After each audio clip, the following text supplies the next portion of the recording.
Here we are at a brewery. At Henderson Brewing. Yeah.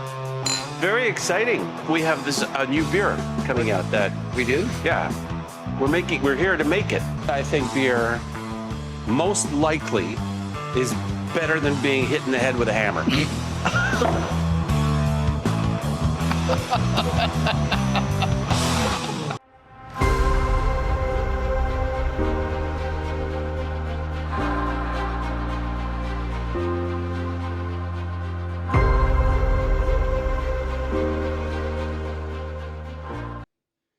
Good day, eh?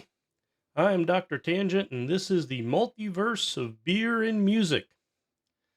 And tonight we are celebrating the Holy Triumvirate. We are going to be drinking the Canadian Golden Ale, inspired by and chosen by the band Rush, in conjunction with Henderson Brewing out of Toronto. How much beer does this factory of beer make? Well, brewery is the proper term that we use in the science community. I see. We tried 20 different beers. We settled on, I think, 3. And Well, was one shorter than the other? you know, so what's that? What's that? Funny story about how this beer came about.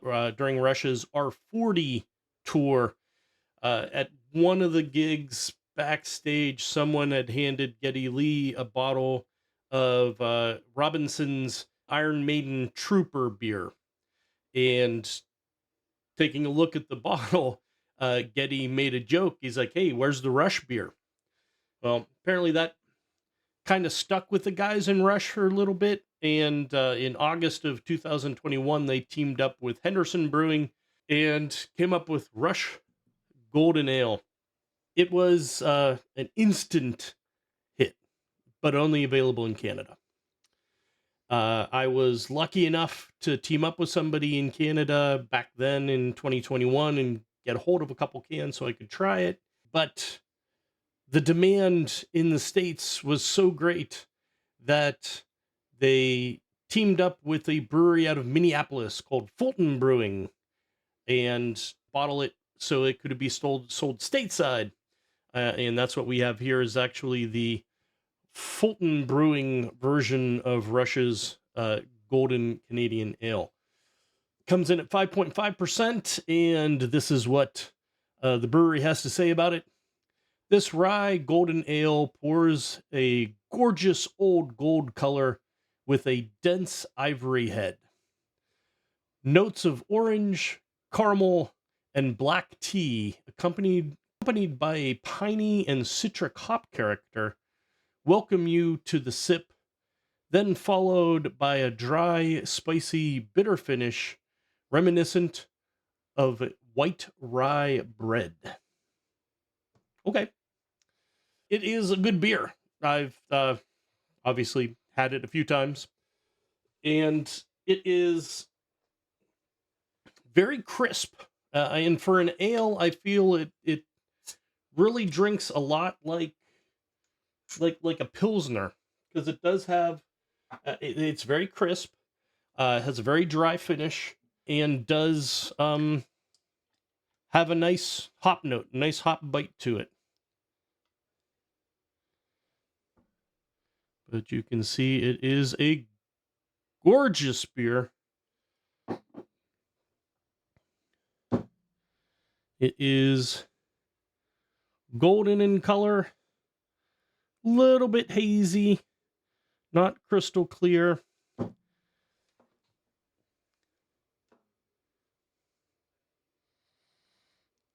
Nice, somewhat thick head, ivory, fairly dense. There's a good assortment of small and large bubbles. It's dissipating not super quick. And as it's dissipating, it is leaving a very nice bit of lacing on the glass, which is always a good sign. Aromas are hoppy, pine and citrus, almost, if it weren't for a nice firm bready note sitting just underneath that hops, you almost think you might be smelling like a West Coast IPA.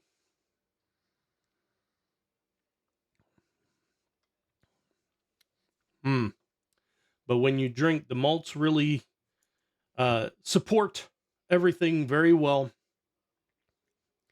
You get fresh bread, malt backbone. You get some very bright citrus kind of dancing over the top. But then you get a firm spiciness from the rye and bitterness from the hops, a nice piney, resinous bitterness that lingers into a dry finish, medium long, not like a super lingering bitter finish, but a very nice finish that does urge you to have another sip, and I shall.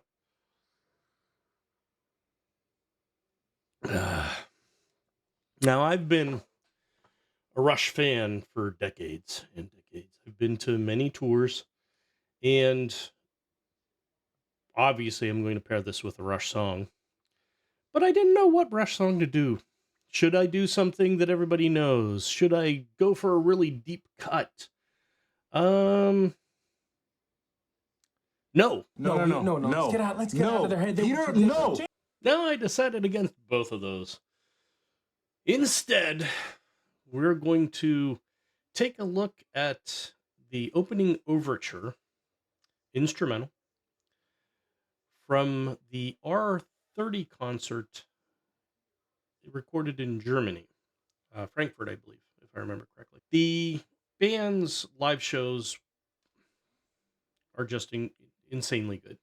I happened to be at one of the R30 tour stops, and it was just phenomenal. Just yet another phenomenal Rush show. Unfortunately, with the retirement of the band and the passing of Neil Peart, the odds of you actually being able to see a live Rush show are not good. There's back and forth some buzz about maybe the surviving band members will unite with a new drummer or a series of guest drummers. There's a lot of wishful thinking by some Rush fans, and to be honest, some loathing by other Rush fans who think that the band, it's not Rush without Neil, and that they shouldn't ever perform live again. But I'll never say never. If they do something on a limited basis, I will be in line for it. But there, as you can see in the outtakes, in the video clips regarding the introduction of the beer, the band members have a fantastic sense of humor. And that is reflected in their show openings. They usually start with a very heavy video content that is odd, funny, insightful, and leads to the band coming on stage. This particular opening is all of that. See how many Rush albums you can identify as being represented among the graphics in the video opening. It'd be an interesting quiz for you all. But let's check it out.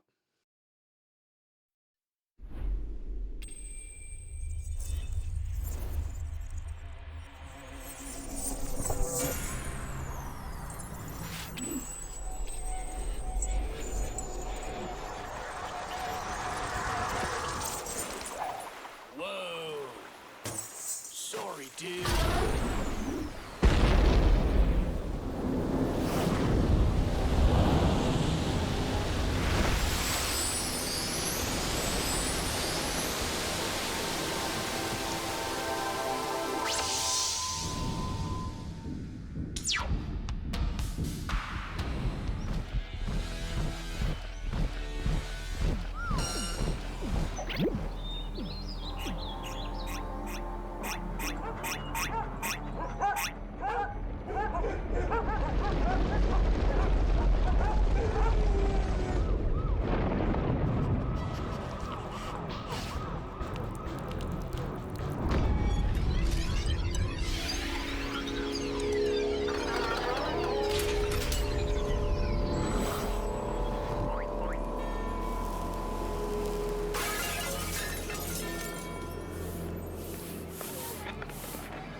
Hello.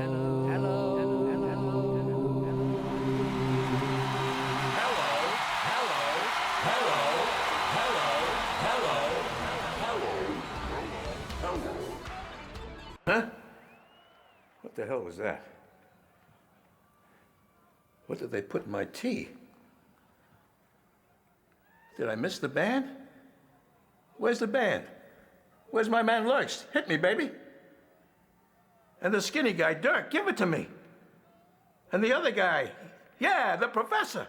Where are you guys? I hope they play Bangkok. Nah, they never played Bangkok. All right, get on stage already, you guys. Come on, it's showtime. Yeah, yeah, yeah. Hubba, hubba. Yeah, yeah. Whoa!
Absolutely epic.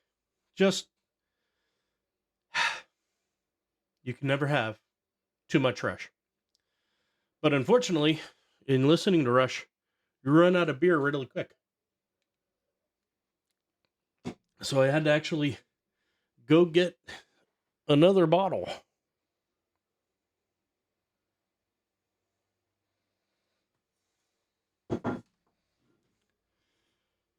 You got to do what you got to do, right?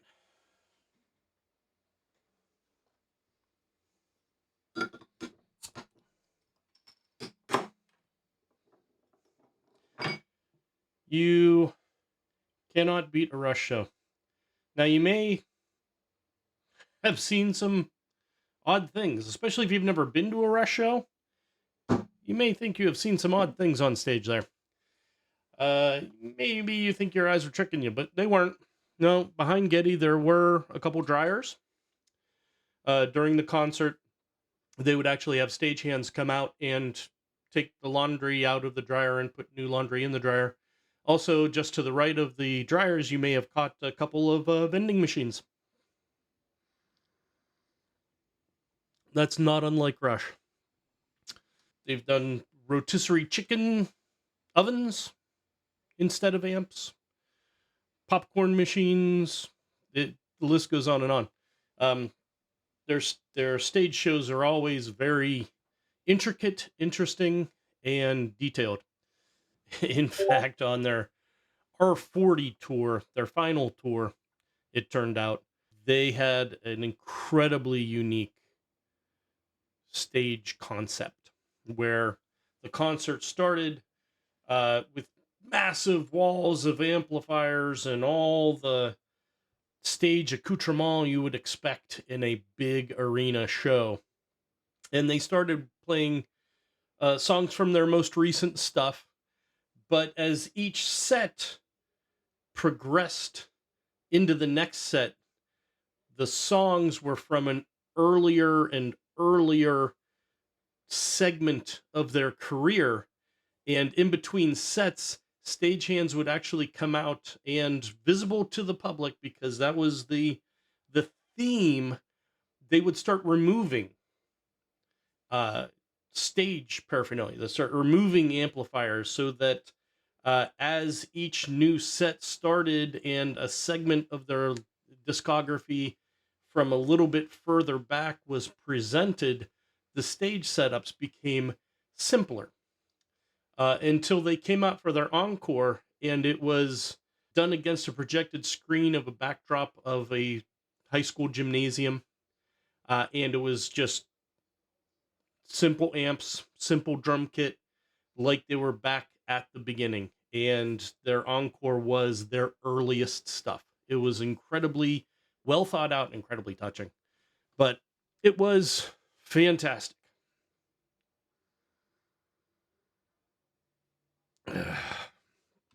As is this beer. This beer is just drinks fantastically. You know what's better than Rush Golden Ale? I heard sex was fun.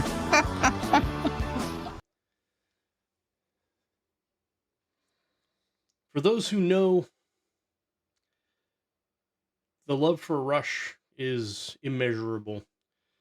They're a quirky prog rock band. The band itself jokes how they hardly ever get girls at Rush concerts. Although that's not entirely true. They didn't create or cause the trend of air drumming to be created, but Rush fans have perfected it.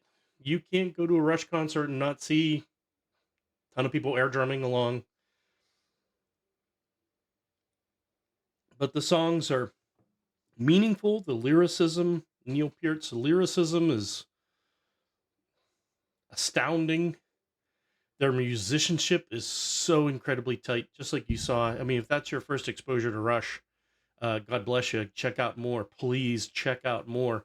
They are incredibly tight. They will move through all kinds of time signature changes and key changes with absolute ease and virtuosity. Neil used to talk about in interviews about how he would just push and pull the tempo through time changes so that they were seamless.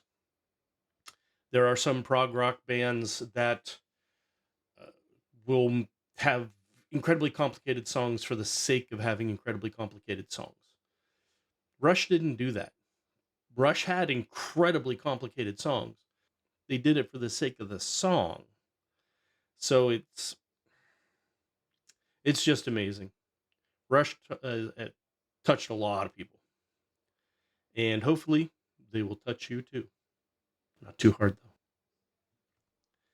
But anyway, if you like what I'm doing, give it a like, subscribe, and when you subscribe, hit that notification bell. New content all the time. Don't miss it. But more importantly, leave me a comment. Let me know how much you love Rush.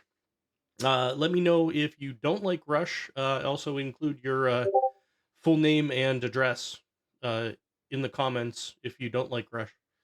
But honestly, if you have questions, let me know. If you have comments, let me know. But remember, until next time, my friends, books are for tourists. Beer is for geniuses.